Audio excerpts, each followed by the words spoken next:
Hey y'all, it's Cindy Tauchar with Around the Town in the South, and I'm so excited today to be here with Pamela Junior of the Civil Rights Museum. She's the director of the museum, and we've been sitting here talking a little bit about how this came to be. Tell us how we were fortunate enough to have.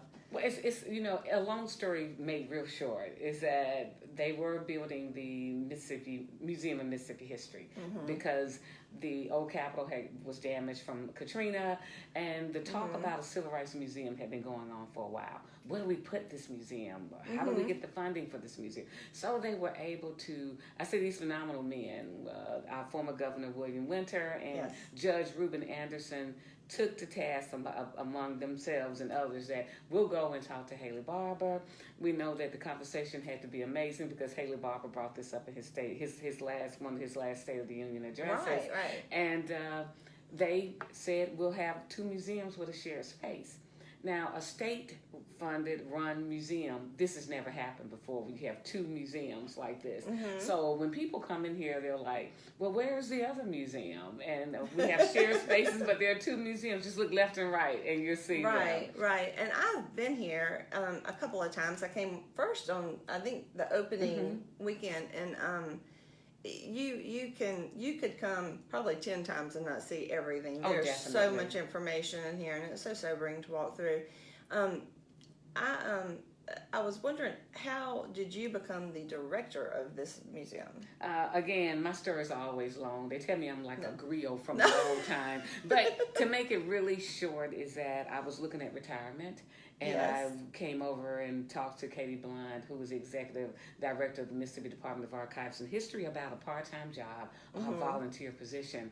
And she looked at me funny and like, I was thinking you were coming to ask me about the position, director. Never thought about it. It never crossed my mind, really. I was focused on retirement. So what did I do? I said, let me go home and think about it.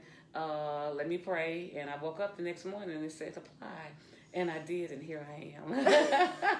Well, and they're very fortunate to have you because everything has just been wonderful here that I've experienced so far. And so tell me a little bit about what the museum offers. If somebody hasn't been here yet, what can they expect when they come to the museum? Well, what they can expect is it's a very emotional tour. I can attest to that, it's yes, very because emotional. I had tears in my eyes over and over, and I just had to kind of stop and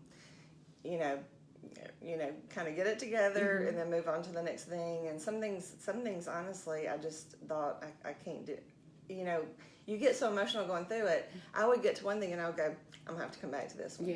I can't do this right now because it's just amazing just what has been endured. And overcome, and it's just I love it. As I tell people, it's an emotional journey, but a great journey that everybody should take. You go into the first gallery, and of course, you're going to get context information on human rights, civil rights in regards to the transatlantic slave trade. So we need to talk about that first, and then after freedom, which is emancipation, and you go into gallery 2, you're going to see flowering communities because African Americans saying we have a stake here, we live here, this is our country too. This is our America. And then after they feel this sense of belonging, it's taken away through after Reconstruction is over with, and you have Jim Crow laws, and you're having lynchings, you're having all this that's going on. And after we take you out of that, because that's horrific, that's one of the most darkest tunnels in our museum, you go into Gallery 3 because now's the time to release whatever is pent up in you, to be able to sit down and just relax and just think about it. And how do these people, these phenomenal, regular people, how did they go through it? And how did they continue? And as I tell people, they saw something. Their vision was farther than we can ever see. Because who would have thought that in Mississippi that we'd have a civil rights museum and that I would be the director? So that says a lot. Black and a female. So that says a lot. Right. And one thing that, I always say, if it's history in Mississippi, I'm a Mississippian, it's my history too. It's the background of where my now came from. Yes. And it's I have a very diverse group of friends, and it's like I want to know. I want to know the background of everybody and how, and it's all of ours. We all need to embrace this. It's not just it's not just an African American thing. It's just, it's it's a part of our country. It's part of our country's history, but especially here in the South, it's something that that we've experienced. And most of the people that we know, if they're our age or above, have had some part of this, influence their lives. And the thing about it is this, as I tell people, after you've taken that journey through the Civil Rights Museum, your tasks begin. Because if you've never had lunch, or you've never broke bread with a person of a different culture, then you've missed out on a lot, because everything that we do is an educational moment. Take the time, reach out, because we have a lot of racial healing that we need to do here. So what we've done in the state of Mississippi is we've finally taken that bandage off of this sore that's been festering through creating this amazing museum. So what do we do now? We begin the process of healing, because now the sore can breathe. So that's who we are, and that's what we're doing.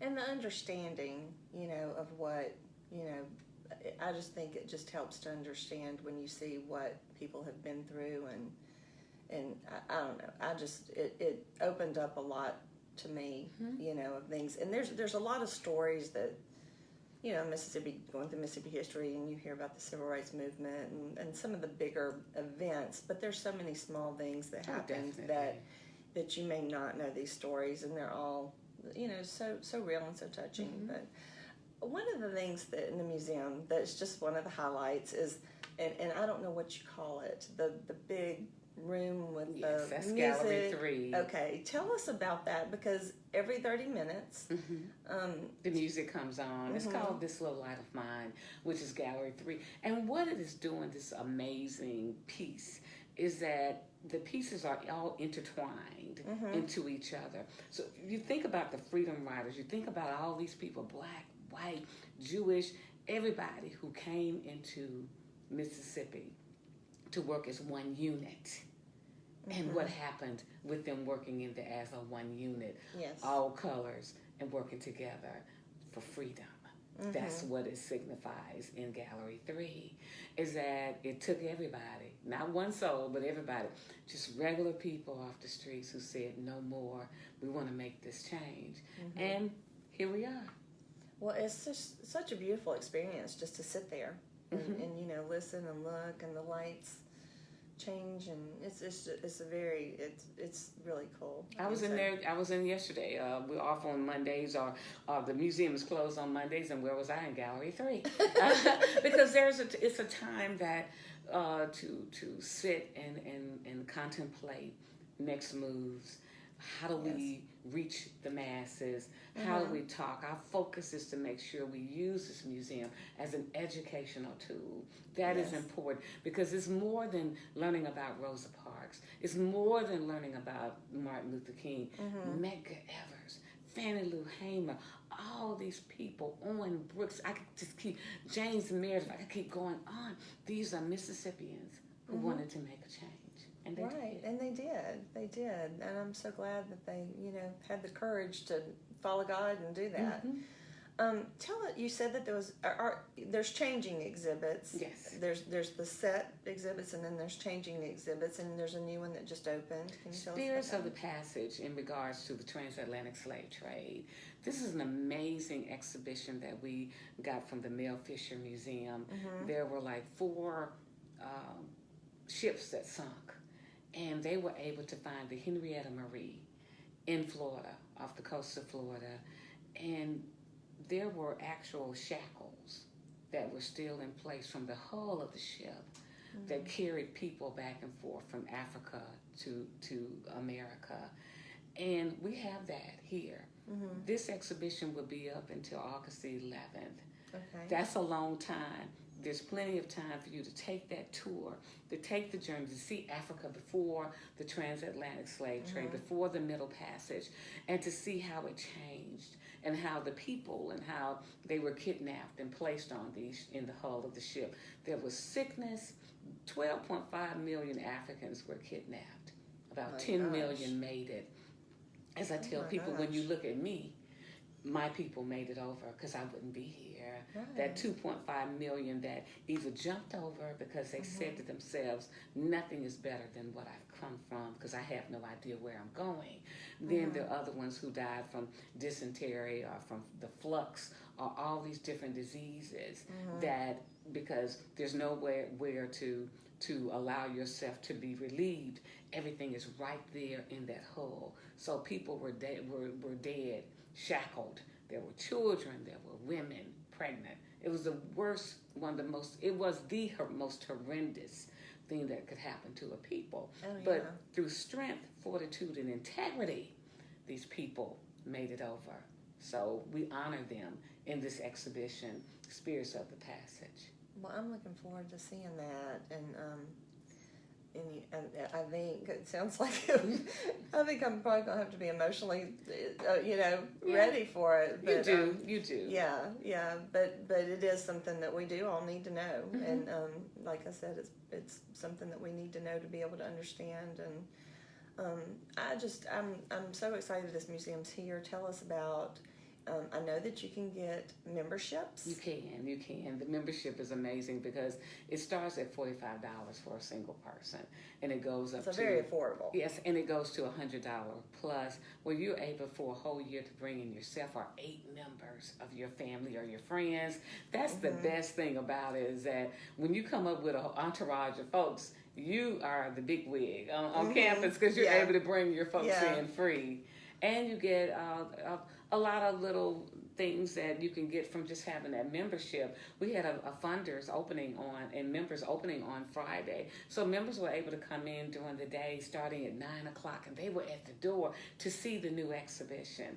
And they were here to 12 or 1 o'clock just reading every panel. So what are these members going to do? They're going to go out and tell other folks about the exhibition. Right. And I know a lot of times now, I know we have a lot of followers who are not in Mississippi, but for my friends here in Mississippi, you have people come visit, and I know I have a hard time getting people to come visit me in Mississippi because they don't think there's anything to do. It's plenty. Oh my gosh, I know. I mean, there's so much to do in Mississippi, but this is a great thing to bring your family that comes to visit. And I know a lot of coming up in the spring, we're going to have weddings and family reunions and all that kind of thing. And this is a great thing to have on your itinerary to come and just show people what there is in Mississippi. And definitely. And I think they'll be very impressed that we have something of this magnitude here. And one thing that we do is we have a lot of ancillary events that we're working on. We're working on what we call as Ada May Day. The 8th of May, which was emancipation for Africans here in Mississippi. We talk a lot about Juneteenth, but Ada May Day. So we're going to do a festival outside of the museum, bringing up food trucks, African drummers, dancers. It's just going to be an amazing time. So May 8th, we got to put that on our calendar. Yes, and we'll be sure to remind you of that here on our around the town. Well, I want to say thank you to our sponsors because we wouldn't be able to do all of these with our sponsors. Village Boutique in Madison, Mississippi has the cutest clothes. I don't know, cute clothes, and she's got her winter and fall things on sale now. I need to go to her. I love the sales, but new spring things coming in too. And so, whether you're looking to the future or you want something to wear right now, she's got just really cute things there for you. One of our new sponsors I'm really excited about is Karri Chaney. She has Chaney Day Parade, like rainy day parade. Wow. Photography. She is a very talented photographer. She does maternity photography. She does families, children. If you need a professional headshot, she can do that. She also has a blog, and I've put that on here. And she has all kind of photography tips. She does some classes every once in a while. I took a class.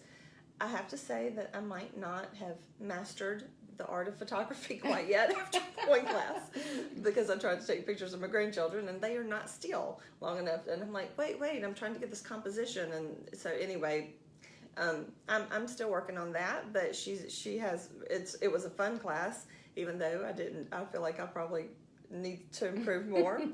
And our last sponsor today I want to mention is Kim Goodson Realty. She's with Crye-Leike Realtors. Anywhere in the central Mississippi that you are looking to buy, sell, or invest in real estate, call Kim Goodson. She can help you. I've got her information listed.